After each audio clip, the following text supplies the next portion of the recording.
It was about 3 years ago. On a beautiful Saturday morning, I was behind closed doors, working with 10 high school students. It was an activity by Junior Achievement Foundation called Innovation Camp.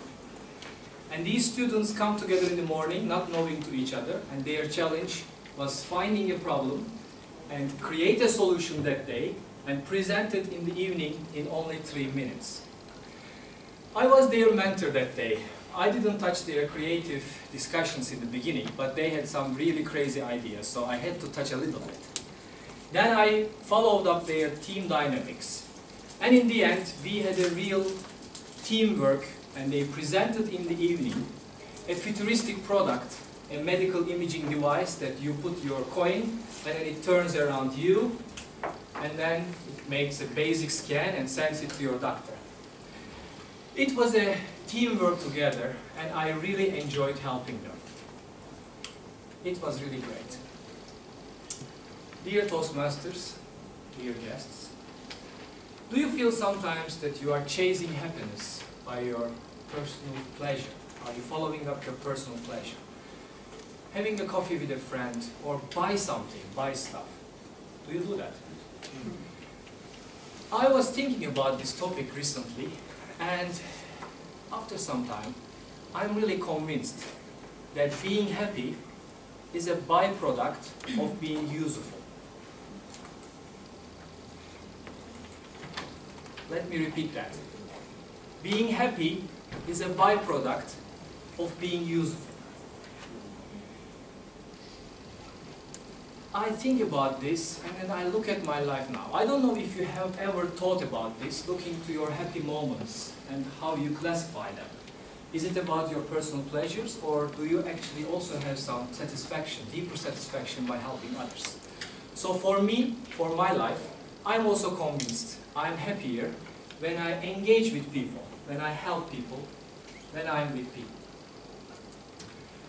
Tonight, I would like to introduce you a lady that I think is a sign of that. It's a dedication of helping others. And it's a great example, an inspiration to me as well. Her name is Türkan Saylan. She was born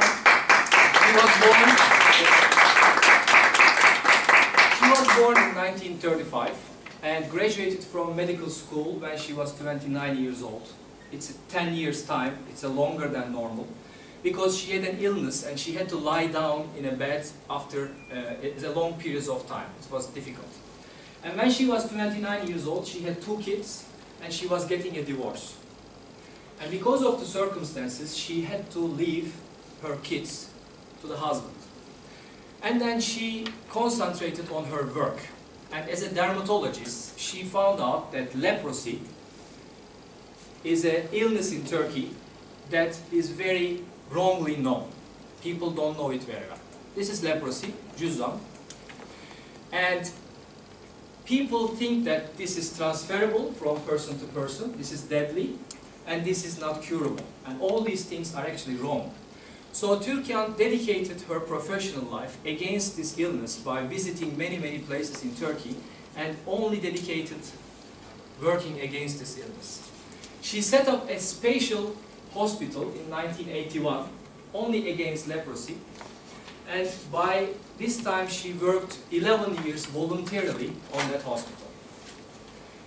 By her time, the number of leprosy patients in Turkey decreased from 8,000 to 2,000. So it was a great success. As I said, she visited many towns and cities at those years, and she sensed that there might be another area that she can be useful to the society. And that was educational and financial and psychological support to girls who were not able to go to school. She set up an association, all known to us, and with this association she reached 80,000 girls whom otherwise wouldn't be able to go to school that easily. In my university years, early 1990s, I also worked with this association, and I remember some meetings with Türkan herself. I remember vividly, she was very, very much result-oriented. What I mean by that? This is a contemporary place, and there are a lot of ideological discussions as well, you can imagine. But she was not that much interested in internal conflicts. And she was not that much interested at all in our political differences or philosophical differences. She was asking, what did you do today to reach your goal, to reach more girls in terms of financial and psychological support? What did you do and what will you do next? That was how she was working, and I really remember her dedicating her life.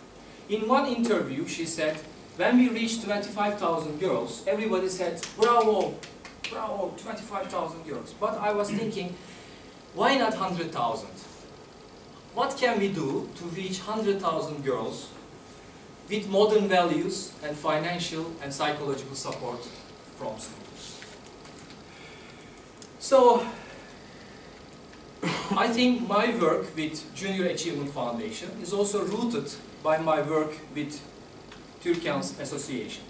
Because I like to help young people, and I like to see them having self-confidence in this new organization, that they know about entrepreneurship, they know about product positioning, they know about sales, so that I can see their confidence grow.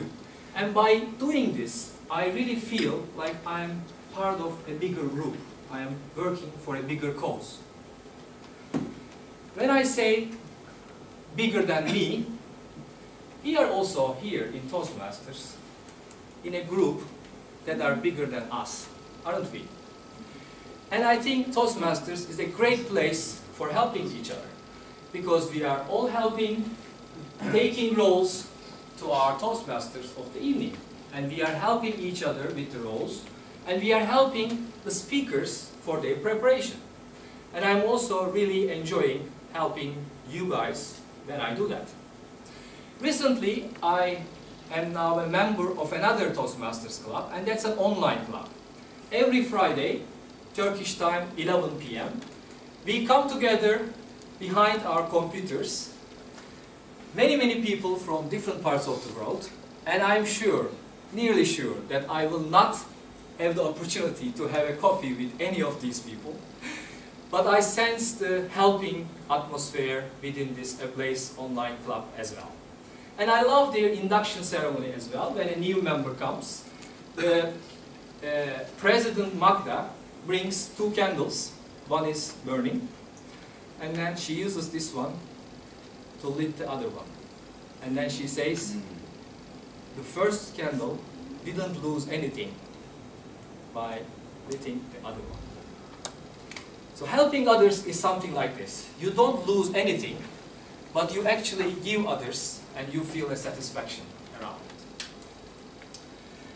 What can you do now? Not every one of us can be Türkan Saylan. She was a hero. But my humble suggestion would be, start small. And my first humble suggestion is, look at yourself. In what conditions you really feel happy? So analyze it a little bit. So what makes you happy? That is really helpful to understand yourself and actually increase that happiness. Then suggest your boss something that is not in your job description. Just leave a helping hand and see what happens. I got pretty good feedback about this in my career, and sometimes I got some weird reactions. However, I'm always happy when I do this. Normally, it's really a good business. Of course, help the old lady with groceries. Don't miss this chance, right? Take someone in your car to the metro station and make a friend. Of course, help your spouse, my fellow man. Do this more, please, and that makes a difference. You can say that. And create a hand collage for your girlfriend. Do something you don't normally do and reach. Why should I reach? And you can volunteer. There are many societies that would fit to your values, so that you can work voluntarily and help others. And you can have a look. There are really a lot of organizations. And this is another level, but I like this one a lot. Start a business, hire a person, and treat her very well. When you do this, these are really small. When you really do this, you feel like your life matters more. And now, please imagine you are on your deathbed. You want to say, I existed, not I lived. How can you say that?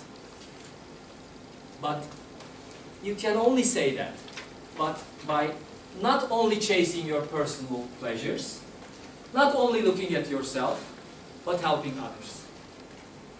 So, do something about it. Anything tonight.